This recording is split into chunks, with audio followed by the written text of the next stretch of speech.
Ayun guys, luto na yung ating sihi. Ang sahog ay papaya at saka malunggay. Magdagata tayo ngayon ng sihi guys. Ayan. Sihi kung tawagin sa amin dito yan. Ayan, buhay na buhay pa siya. Ganun lang dito sa probinsya guys. Tapos kakayo rin natin yung nyug. Ayan.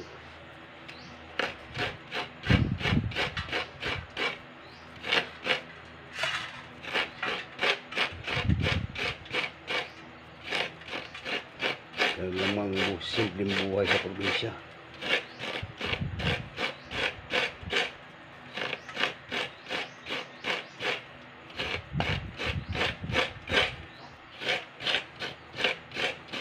Pinadala ako ng kapatid ko galing sa bayan. Pati isda guys, mamaya kaya nahaluan natin.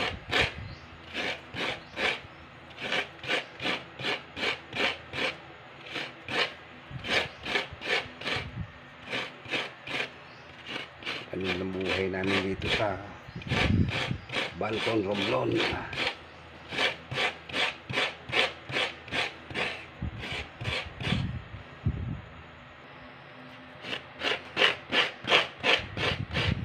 Ang sasawag natin doon guys mamaya papaya,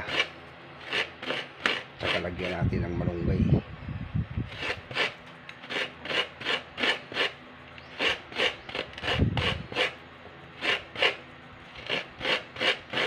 Sa uling natin iluluto.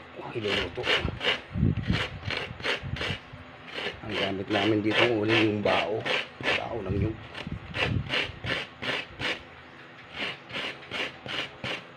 Yung sa uling ng nyug maganda yun sa kahoy.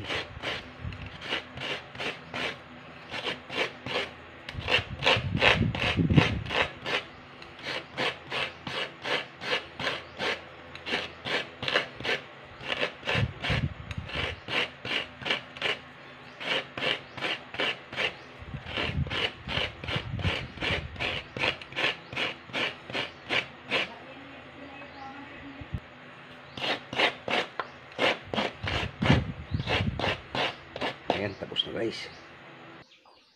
Ayan na guys yung ating sihi. Iluluto na natin. Nandiyan na yung pangalawang gata. Tapos yung luya at saka sibuyas. Ito yung ating unang gata. Lalagyan natin ng papaya at saka magic sarap at saka malunggay. Tara, magpapaningas muna ng ayun guys, uling na bao gamit natin. Ayun guys, nakasalang na yung ating sihi, binataang sihi.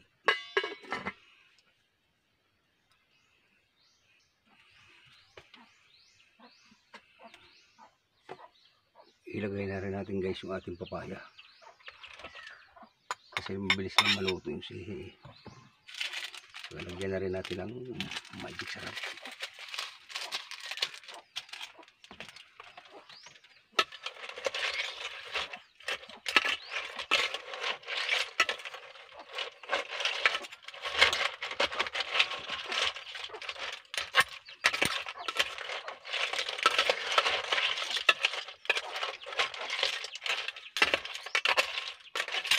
Ingay ito na yung manok. Ayan. Tapos atin takpan hanggang sa kumulo siya. Ayan guys, haluin natin. Magtatanggalan ng agad guys. Tanggal na sa silong laman. Yan o.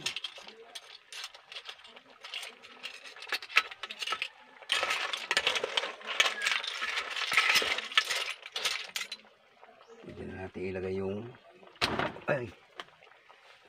mababa lang itong saingan namin dito sa labas. Dito ko kasi sinalang yan para mas masarap pag sa uling. Meron kami silin doon sa loob.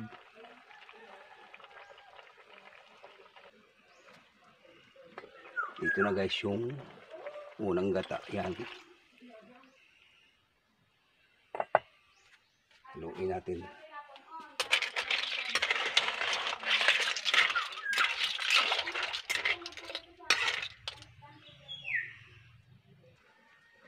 Ayan guys, timplahan na natin.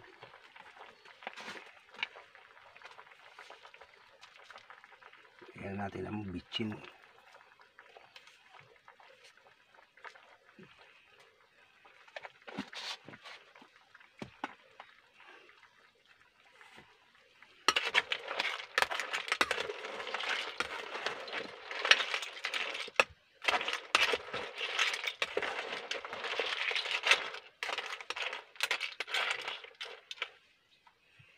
Ayan, malapit na siya maluto guys.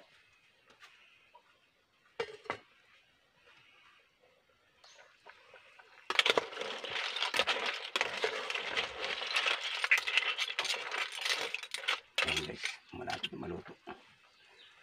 Tikman na natin kung anong resulta. Wow, the best.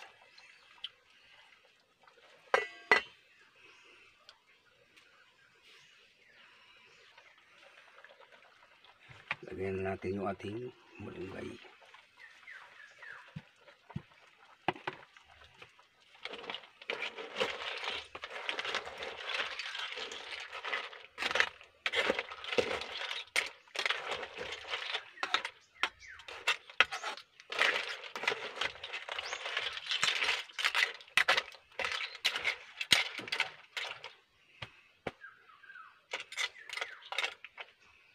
Ayos na yan guys, para hindi